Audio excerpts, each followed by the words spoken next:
వేటగాడి నుండి వీరభక్తుడిగా మారిన కథ.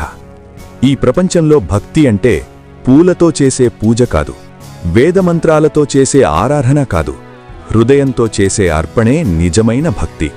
అలాంటి భక్తికి జీవంత సాక్ష్యం ఒక అడవి వేటగాడు, ఒక నిరక్షరాస్యుడు, ఒక రుద్రుభక్తుడు. అతడే భక్త కన్నప్ప. అడవుల మధ్య జననం. పచ్చని కొండలు, ఘనమైన అడవులు, పక్షుల కిలకిలలు, మృగాల గర్జనలు. ఈ అడవుల మధ్య ఒక గిరిజన గూడెంలో ఒక శిశువు జన్మించాడు. అతని పేరు తిన్నడు. తండ్రి నాథుడు, ఒక గిరిజన నాయకుడు, ధైర్యానికి నిజాయితీకి ప్రతీక. తిన్నడు చిన్నప్పటి నుంచి వేదాలు చదవలేదు, శాస్త్రాలు నేర్చుకోలేదు. కాని అడవిని చదివాడు, ప్రకృతిని అర్థం చేసుకున్నాడు, వేటలో అజేయుడయ్యాడు. తిన్నడు మహావీరుడు. తిన్నడు వేటకు వెళ్తే మృగాలు భయపడేవి, శత్రువులు వణికేవారు. అతని బాణం ఎప్పుడూ గురి తప్పలేదు, అతని గుండె ఎప్పుడూ భయాన్ని ఎరగలేదు. కాని ఈ వీరుడికి ఒక లోపం ఉంది. దేవుడంటే నమ్మకం లేదు, పూజలంటే ఆసక్తి లేదు. తిన్నడనేవాడు, ఈ అడవే నా దేవుడు, ఈ ధైర్యమే నా శక్తి. శివలింగ దర్శనం. ఒకరోజు వేటాడుతూ అడవిలో చాలా లోపలికి వెళ్లాడు తిన్నడు. అక్కడ ఒక కొండ గుహలో ఒక శివలింగం. లింగం చుట్టూ వెలుగు, గాలి స్తంభించిపోయినట్లుంది. తిన్నడు ఆశ్చర్యపోయాడు. ఇదెవరు పెట్టారిక్కడ? అడవి మధ్య ఈ నిశ్శబ్దంలో ఏదో తెలియని ఆకర్షణ. అతని గుండె మొదటిసారి ఒక శక్తిని అనుభవించింది. తిన్నడు పూజ. తిన్నడు తన అలవాటుతో వేటాడిన మాంసాన్ని తీసుకొచ్చాడు. తన నోట్లో నీళ్లు తీసుకుని లింగంపై చల్లాడు. ఇది శాస్త్రవిరుద్ధం, కాని హృదయం మాత్రం శుద్ధం. నీవు ఆకలిగా ఉన్నావేమో దేవుడా, నా దగ్గర ఇదే ఉంది. అక్కడే మొదలైంది అసలైన భక్తి. శివుడు నవ్వాడు, కాని కనిపించలేదు. శివుడి పరీక్ష ప్రారంభం. శివుడు అనుకున్నాడు, వేదాలు తెలియనివాడైనా హృదయం తెలిసినవాడే నిజమైన భక్తుడు. అందుకే తిన్నడుని పరీక్షించాలనుకున్నాడు. శివలింగం నుండి రక్తధార ప్రవహించింది. తిన్నడు భయపడలేదు. అతడు చేసింది అద్భుతం. దేవుడికి రక్తం వస్తుంటే పూజారి పారిపోతాడు. కాని ఒక వేటగాడు తన కన్ను తీయడానికి సిద్ధమయ్యాడు. కంటి త్యాగం. భక్తి హద్దులు దాటిన క్షణం. భక్తి అంటే దేవుణ్ణి అడగడం కాదు, దేవుడి కోసం తానేమివ్వగలమో చూపించడమే. భక్తి రక్తంగా మారుతుంది, త్యాగంగా మారుతుంది.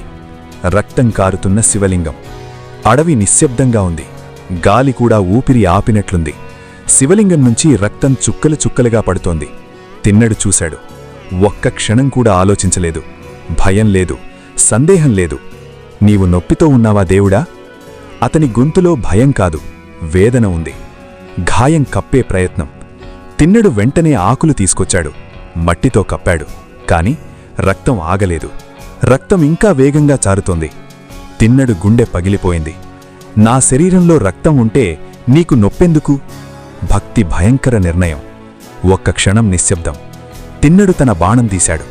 అక్కడే పుట్టింది చరిత్ర. నా కన్నే నీకు పువ్వు, నా కన్నే నీకు ఔషధం. ఒక్క ఆలోచన, ఒక్క సందేహం కూడా లేదు. తిన్నడు తన కన్నును తీశాడు. రక్తం అతని ముఖంపై పారింది. కాని అతని ముఖంలో బాధలేదు. అతని చేతుల్లో ఒక కన్ను భక్తి పువ్వులా శివలింగంపై ఉంచాడు. అద్భుతం. రక్తధార ఆగిపోయింది. శివుడి రెండో పరీక్ష. కాని శివుడు ఇంకా పరీక్షిస్తున్నాడు. మరొక వైపు నుంచి మళ్లీ రక్తం కారడం మొదలైంది. తిన్నడు తడబడ్డాడు. ఇంకా నొప్పా దేవుడా? ఇప్పుడతనికి ఒక కన్నే ఉంది. రెండో కన్ను కోసం సిద్ధం. తిన్నడు తన కాలి బొటనవేలు శివలింగంపై ఉంచాడు. నీ కాలు నీదే, కాని నా లక్ష్యం తప్పదు. ఎందుకంటే రెండో కన్ను తీయగానే లింగం ఎక్కడుందో తెలియదు. చివరి త్యాగానికి క్షణాలు. తిన్నడు బాణమెత్తాడు. ఆకాశం నలిగినట్టుంది. అడవి విలపిస్తోంది. ఈ ప్రపంచం ఆగిపోయినట్టు ఒక కన్నులేని వేటగాడు దేవుడి కోసం తన చివరి వ్రేలును ఇవ్వబోతున్నాడు. ఆగు కన్నప్ప. ఒక్కసారిగా ఆగు కన్నప్ప. ఆ శబ్దం ఆకాశాన్ని చీల్చింది. శివలింగం వెలిగిపోయింది. ఆ వెలుగులో ఒక రూపం. మహాదేవుడు ప్రత్యక్షమయ్యాడు. శివుడి అనుగ్రహం. శివుడు తిన్నడుని ఆలింగనం చేసుకున్నాడు. నీవు పూజారి కాదు, కాని నా ప్రాణభక్తుడివి. శివుడు అతని కళ్లను తిరిగి ఇచ్చాడు. శరీరం మొత్తం కాంతిగా మారింది. పూలతో పూజ చేసినవారు దేవుణ్ణి చూశారో తెలియదు, కాని కన్నుతో పూజ చేసినవాడు శివుణ్ణే తనలో నింపుకున్నాడు. భక్తి అమరత్వం. దేవుడే దిగివచ్చిన క్షణం.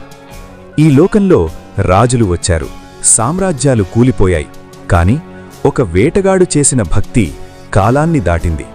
అతడే భక్త కన్నప్ప. శివుడి కరుణామయ దృష్టి. శివుడు తిన్నడుని చూసి నెమ్మదిగా అన్నాడు, నీవు నన్ను పిలవలేదు, నేనే నీ దగ్గరికి వచ్చాను. అతని స్వరంలో కోపం లేదు, పరీక్ష లేదు, కేవలం అపారమైన ప్రేమ. వరం, భక్తికి గౌరవం. శివుడు ఇలా వరమిచ్చాడు, నీ పేరు ఇక నుంచి తిన్నడు కాదు, నీవు కన్నప్ప. భక్తి అంటే ఎలా ఉండాలో లోకానికి నీవే ఉదాహరణ. అక్కడే దేవతలు వణికాయి. బ్రహ్మ విష్ణు ప్రత్యక్షమయ్యారు. భక్త కన్నప్ప శివసాయుజ్యం. శివుడు తన త్రిశూలాన్ని నేలపై మోపాడు. ఆ క్షణంలో ఆ అడవి కైలాసంలా మారింది. కన్నప్ప శరీరం కాంతిగా మారి శివుళ్ళో లీనమయింది. శివసాయుజ్యం పొందిన గిరిజన భక్తుడు. భక్తి నిర్వచనం మారింది. అప్పటివరకు భక్తి అంటే విధి, విధానం, శాస్త్రం. కన్నప్ప తర్వాత భక్తి అంటే హృదయం, త్యాగం, నిజాయితీ. కాలాన్ని దాటిన కథ. ఈరోజు శ్రీకాళహస్తిలో కన్నప్ప పేరు వినిపిస్తూనే ఉంది. ప్రతి శివభక్తుడు ఒక్కసారి తలుచుకుంటాడు, నా భక్తి నిజమా అని.